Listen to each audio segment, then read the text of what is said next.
So we'll start today. Om Namo Bhagavate Vasudevaya.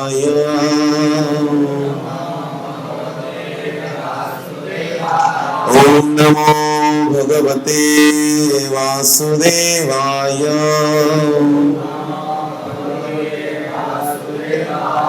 Om Namo Bhagavate Vasudevaya. ज्ञानतिमिरन्दस्य ज्ञानाञ्जनशलाकया चक्षुरुन्मिलितं येन तस्मै श्रीगुरवे नमः। श्रीचैतन्यमनोभीष्टं स्थापितं येन भूतले स्वयं रूप कदा मह्यं ददाति स्वपदान्तिकम्। जय श्री कृष्ण चैतन्य प्रभु नित्यानंद श्री अद्वैत गदाधर श्रीवासादि गौर भक्त वृंद। हरे कृष्णा कृष्णा कृष्णा हरे हरे, हरे राम राम राम हरे हरे।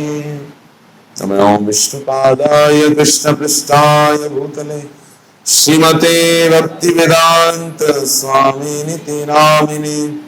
नमस्ते सरस्वती देवी गौरवाणी प्रचारिणे निर्विशेषा शून्यवादी पाश्चात्य देशतारिणे।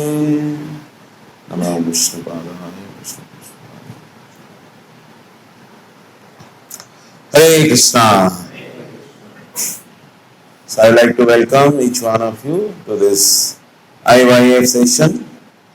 So very happy to see so many young faces here, and I have been taking this IYF sessions in last 10 years, but in the middle there was some gap because of some other services. But again I am very happy to be engaged in all of your service and help you in your Krishna Bhakti. So before we start, I would like to know each one of you so that I can relate and remember each one of you every time.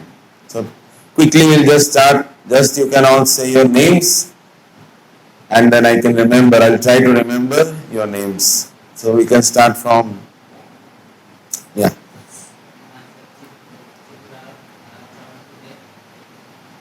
Okay, just name, otherwise it will take, the whole class will be over by that. Chiku Prabhu, okay, Hari Prabhu, yes. Littu Prabhu. So all of you can remember those who are going to be your future spiritual friends. Littu Prabhu, yes. Ravindra Prabhu, yes. Jogesh Prabhu, okay, yes. Your name?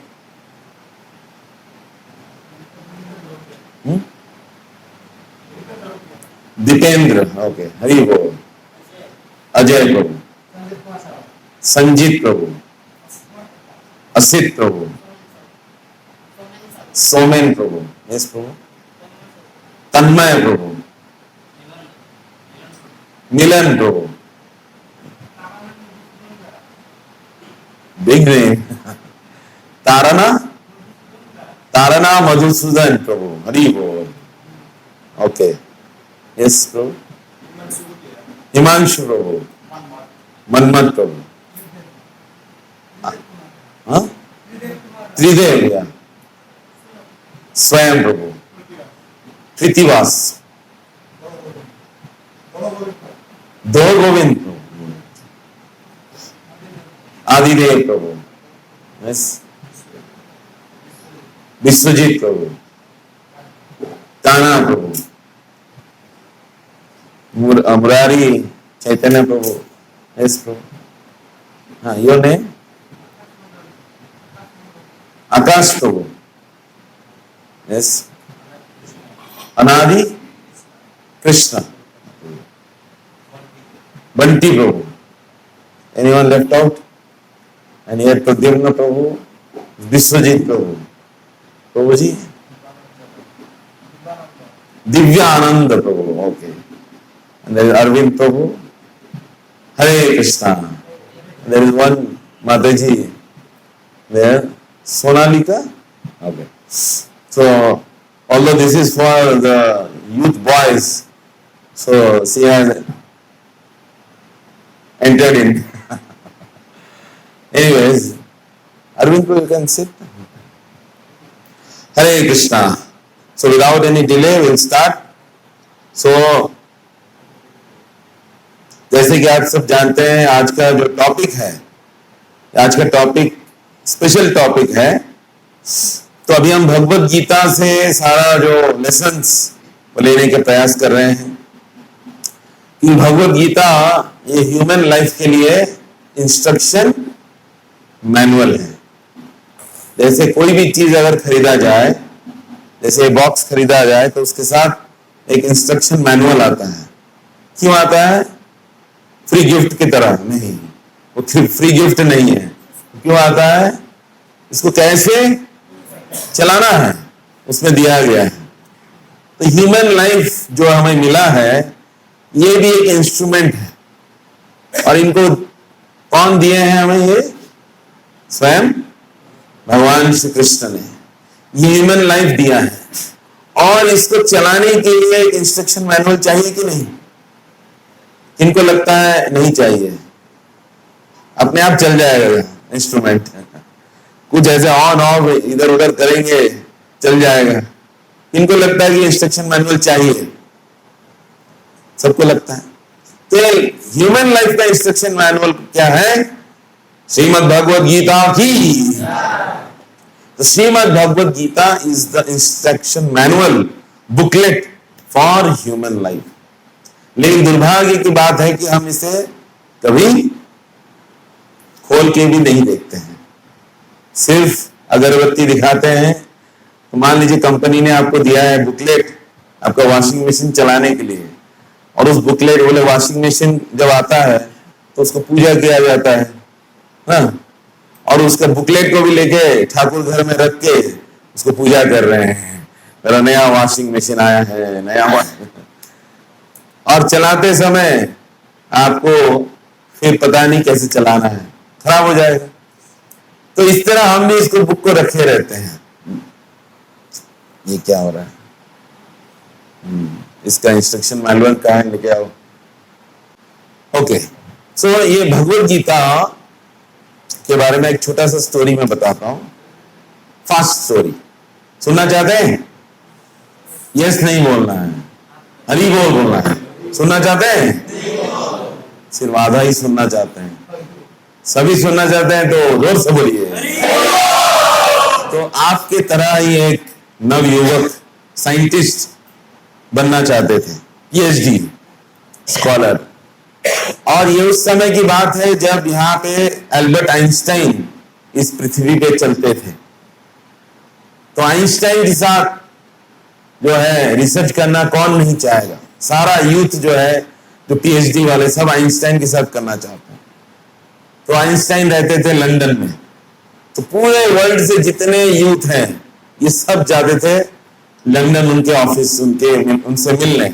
और हर महीने एक दिन वो recruit करते थे एक व्यक्ति को, जो कि उनके साथ उनके रिसर्च में रहेगा। तो सारे जो वर्ल्ड के जितने यूथ है सब वहां पे पहुंचे, और एल्बर्ट आइंस्टाइन अपने ऑफिस में बैठे हैं और लाइन लगा है, सबको सीरियल नंबर टोकन मिला है, जैसे डॉक्टर के पास मिलता है नंबर, और सब अपने नंबर का वेट कर रहे हैं। उस समय एक इंडियन यूथ जो है लास्ट में कहीं खड़े थे। तो अंदर से जो अटेंडेंट आया, बोले वो नाम पुकारा उसका, तो वो बोला कि हाँ मैं यहाँ पे हूं। उसका सीरियल नंबर अराउंड 150 कुछ था। तो बोले कि आपको आइंस्टाइन सर बुला रहे हैं, बोला आपकी इंटरव्यू पहले होगा। तो बड़ा खुश हो गया, अरे लास्ट में रहते हुए कैसे, मैं फर्स्ट में मुझे कैसे बुला लिया, है ना। आप लोग का सीरियल मान लीजिए कि बाद में है, प्रसादम लाइन में है, आप एकदम लास्ट में है, और कोई आता है और बोलता है आपको स्टार्टिंग में ले जाता है, तो आपको कितना आनंद लगता है। इतना लंबा लाइन था और सब कट गया। तो ये जाके जब अंदर गया तो पहला क्वेश्चन उसने पूछा, तो आइंस्टाइन ने बोला बैठिए। नहीं कि मेरा प्रश्न है कि इतना जो लंबा लाइन था, सब सीरियली आ रहे थे, कोई अमेरिका से आए, कोई जर्मनी, फ्रांस, जापान, चाइना, लेकिन आपने मुझे कैसे बुला लिया? तो आइंस्टाइन प्रसन्न होकर मुस्कुराते हुए बोले, क्योंकि आप इंडियन हो और इंडियन के प्रति मेरा एक स्पेशल अफेक्शन है, इसलिए आपको पहले बुला लिया। तो उसको लगा चलो इंडियन होने का कुछ तो लाभ मिला, नहीं तो इंडिया तो ऐसे बदनाम है, गरीब देश है, ये है, तो इंडियन होने का कुछ तो लाभ मिला मुझे। तो खुश होकर बैठ गया। बोला अच्छा अब रेडी हो रहा है क्या, कुछ इंटरव्यू में पूछा जाएगा? तो आइंस्टाइन ने उसे पूछा, तो रेडी हो रहा है, फिजिक्स पूछेंगे, केमिस्ट्री पूछेंगे, क्या पूछेंगे, कौन सा सब्जेक्ट पूछेंगे? तो आइंस्टाइन ने उसे पूछा कि आप मुझे कुछ भगवत गीता के बारे में बताइए। किसके बारे में?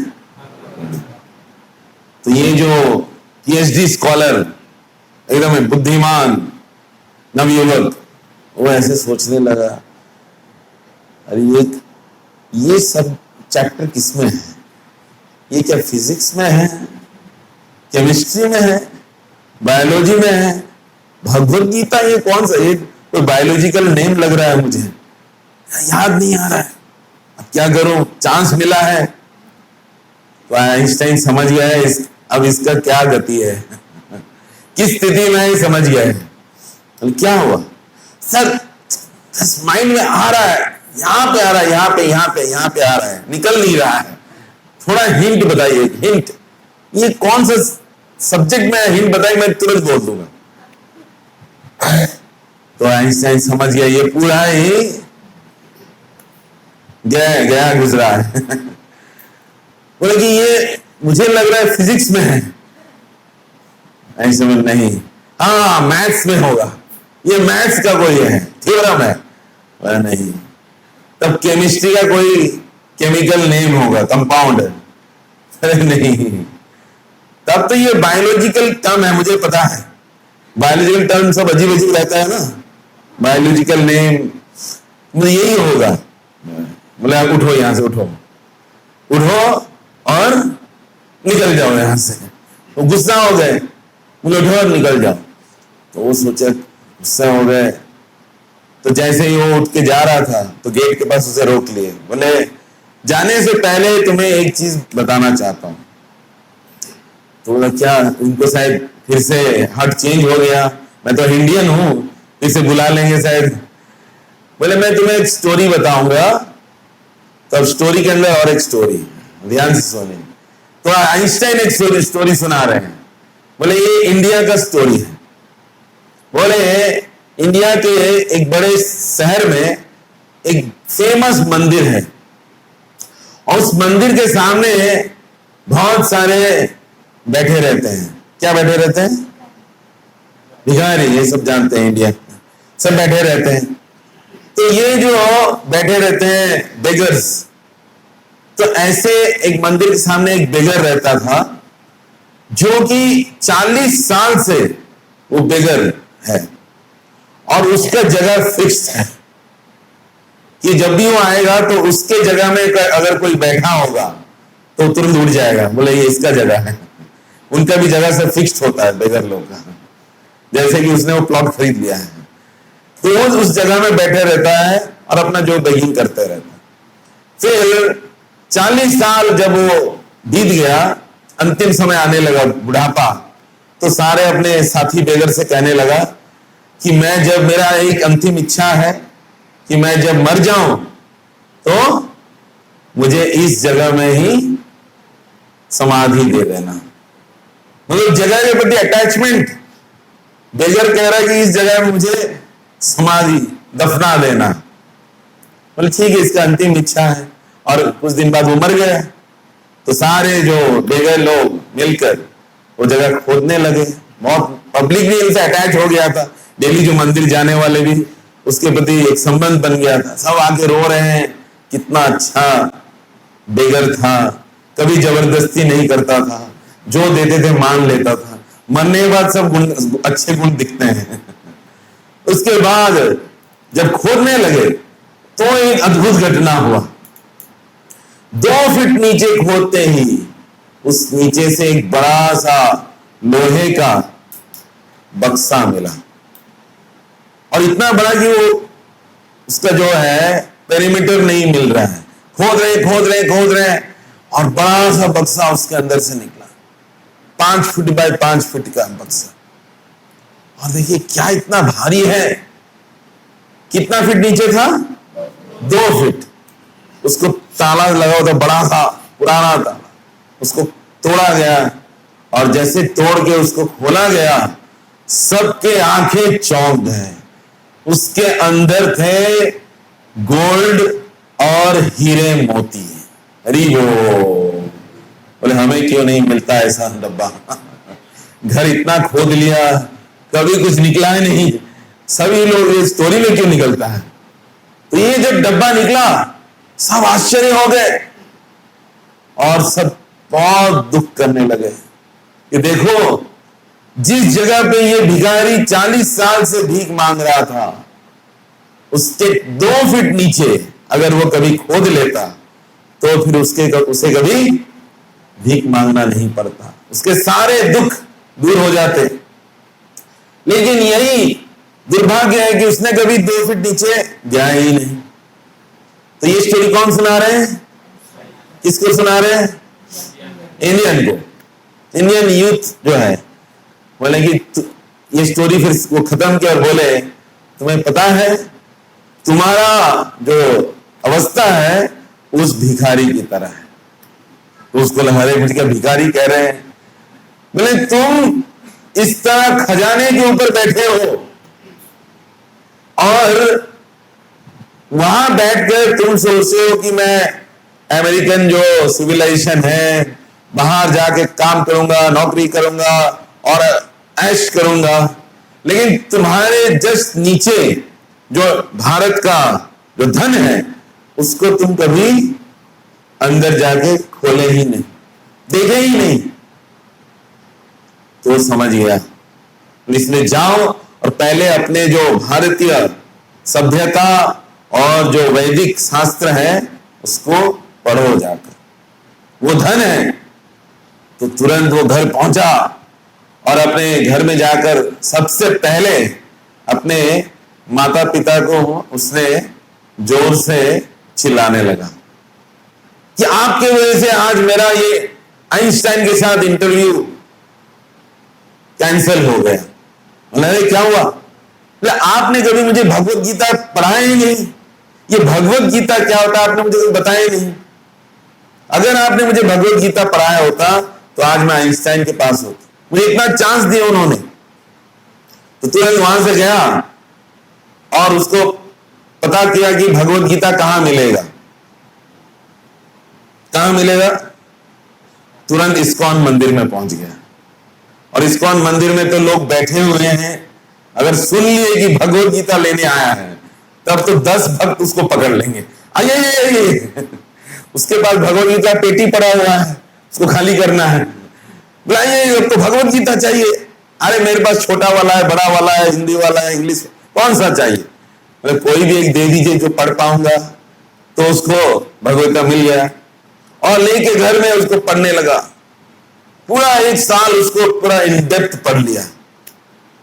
और पढ़ते पढ़ते कोई अगर भगवत गीता प्रभुपाद जी का पढ़ेगा तो फिर क्या बन जाएगा? भगवान कृष्ण का भक्त बन जाएगा। भक्त बन गया और अगले साल फिर से गया वहां लंदन, फिर आइंस्टाइन के पास पहुंच गया और तब उनसे पूछे आइंस्टाइन अब बताओ भगवत गीता के बारे में।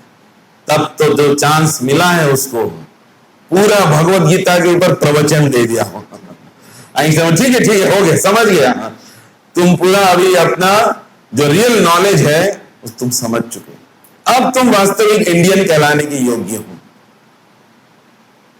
तब उन्होंने उसको रख दिया और वो आगे चलकर बहुत बड़े भक्त बने और बहुत बड़े साइंटिस्ट बने। हरी वो तो मैं ये क्यों कह रहा हूं कि हमारा अवस्था भी इस तरह ना हो जाए कि हम सब इंडियन हैं, हम सब दुनिया में, हमें सब ऐसे देखते हैं कि ये सब भगवत गीता जानते हैं, ये सब वैदिक नॉलेज से भरपूर हैं, लेकिन अंदर सब कैसे डीजे क्लब में कैसे बजता है, यही सब ज्ञान भरा है।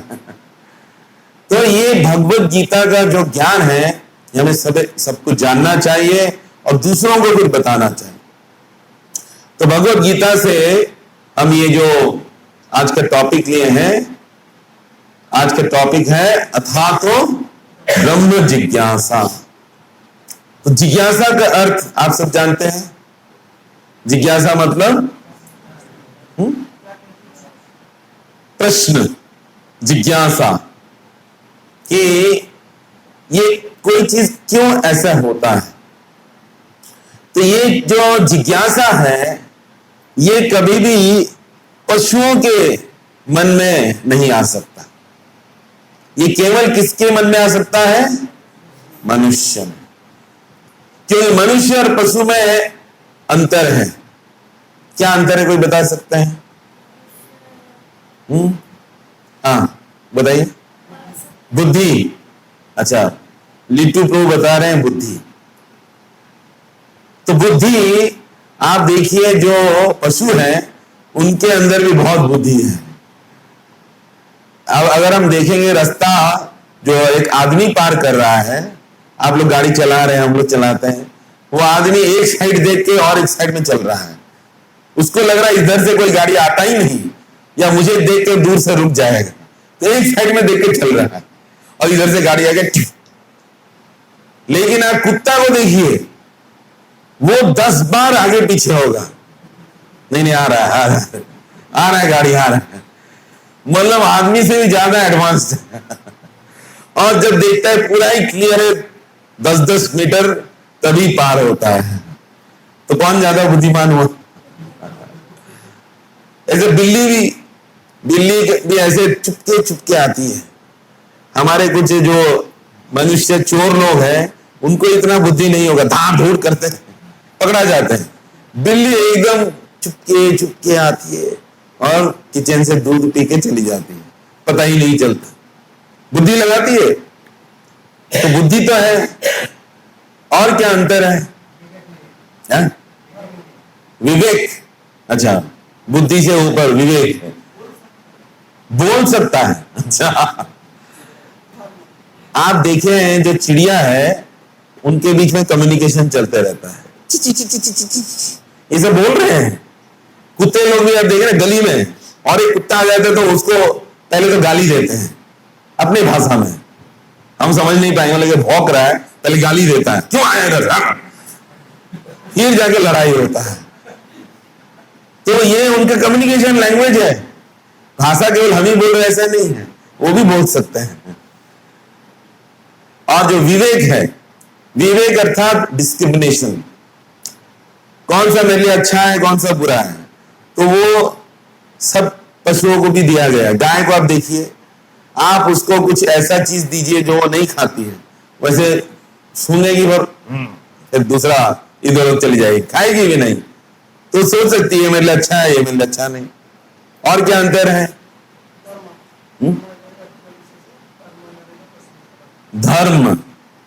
धर्म पालन कर सकता है। तो ये प्रभु जी जो महाभारत से श्लोक बता रहे हैं। हाँ, और विचार करना। और कोई आंसर? चेतना तो दोनों में है। जो भी जीव है, जीवात्मा है, उसमें चेतना है।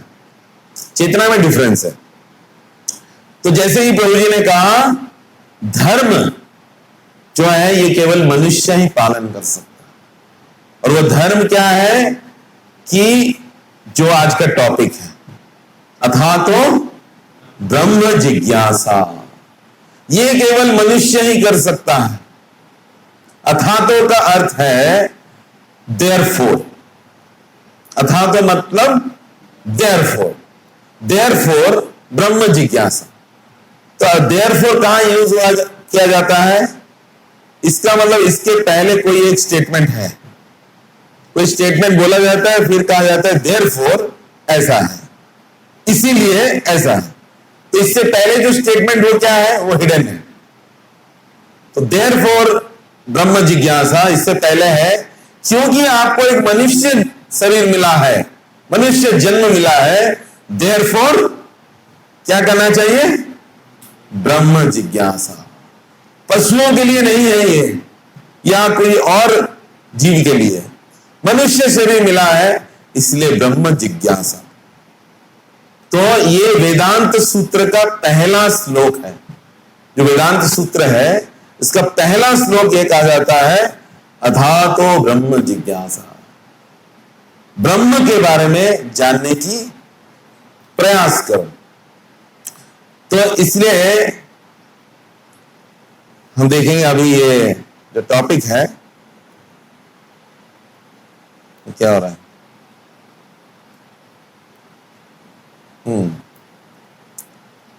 तो ये उस टॉपिक से रिलेटेड ये पावर पॉइंट है। तो क्या लिखा है, कोई पढ़ सकता है? Discover lasting solution, put a full stop to all sufferings. तो ब्रह्म जिज्ञासा कोई क्यों करता है? जो मनुष्य है वो जिज्ञासा इसलिए करता है क्योंकि वो जब अनुभव करता है कि मेरे जीवन में बहुत क्या है, आनंद है, मेरे जीवन में बहुत आनंद है। आनंद है? कौन कह रहा है कि मेरे जीवन में बहुत आनंद है? चारों तरफ एकदम फूल ही फूल गिरे हैं मेरे रास्ते में, कोई कांटा नहीं है, कोई शत्रु नहीं है, कोई दुश्मन नहीं है, सब मुझे प्रेम करने वाले हैं। कोई है ऐसा? बोले एक भी अगर सच्चा मिल जाए तो भी मेरा जीवन धन्य हो जाएगा। चारों तरफ दुख ही दुख। इसलिए जब सनातन गोस्वामी श्री चैतन्य महाप्रभु से पहली बार मिले, कहां पे मिले, तो बता सकते हैं? रामकेली। रामकेली में जब पहली बार मिले तो सनातन गोस्वामी अपने दांतों के नीचे एक घास लेकर चैतन्य महाप्रभु के पास आए और फिर वहां जाके उनसे प्रश्न पूछे। पहला प्रश्न उन्होंने पूछा, सब याद रखिए, उन्होंने पूछा, बंगला में है, के आमी। क्या पूछा? समझ गए? के आमी मतलब मुंह किए, मैं कौन हूं। ऐसे पागल आदमी भी ऐसे करंट खाने के बाद बोलता है मैं कौन हूं। तो वास्तविक हम सब उस स्थिति में हैं, हमें नहीं पता कि हम कौन हैं। तो सनातन गोस्वामी ने पूछा के आमी। दूसरा प्रश्न पूछा उन्होंने, केनो मोरे जारे तापोत्रय। इसका मीनिंग समझे क्या है? कहां जाके दुख खत्म होगा। तो बहुत अच्छा ट्रांसलेशन नहीं हुआ ये। केनो मोरे जारे तापोत्रय, क्यों मैं ये तीन ताप मेरे ऊपर हमेशा हो रहे हैं, तीन प्रकार के ताप क्यों मुझे कष्ट दे रहे हैं। तो ये प्रश्न पूछ रहे हैं किनसे? चैतन्य महाप्रभु। तो अगर कोई मनुष्य है और उसके मन में प्रश्न नहीं आता कि मैं कौन हूं, मेरे जीवन में यह कष्ट क्यों है, तो फिर शास्त्र के अनुसार ये बोला गया है वो मनुष्य नहीं है, वो क्या है? दो पैर वाला पशु है। धर्मेण हीन पशु भी समाना। अगर मन में प्रश्न नहीं आए, जैसे आप लोग कभी आकाश में देखते हैं, बहुत सारे तारे देखते हैं, तो कभी मन में प्रश्न आया है ये तारे सब कैसे चमक रहे हैं, ये चांद के ऊपर कौन रहता है, चांद ऐसे धीरे धीरे कम क्यों हो जाता है, बढ़ क्यों हो जाता है? प्रश्न आया कभी? बोले हमारे छत के ऊपर तो अपार्टमेंट है, छत दिखता ही नहीं। तो कभी छत के ऊपर सोने गए और देखते हैं टिम टिम टिम टिम टिम कर रहा है, तो मन में प्रश्न आता है ना, ये सब क्या है, कौन है वहां? कैसे जिज्ञासा आता है मन में, मेरे जीवन में इतने दुख कष्ट क्यों है, क्यों मैं इसको सहने के लिए बाध्य हूं, मैंने ऐसे क्या गलती किया है? ये प्रश्न आता है मन में। किन किन के मन में आता है? और देखते हैं, बस एक ही, बाकी सब जो कष्ट आ रहा है चलो अच्छा है, थोड़ा कष्ट मिलना चाहिए।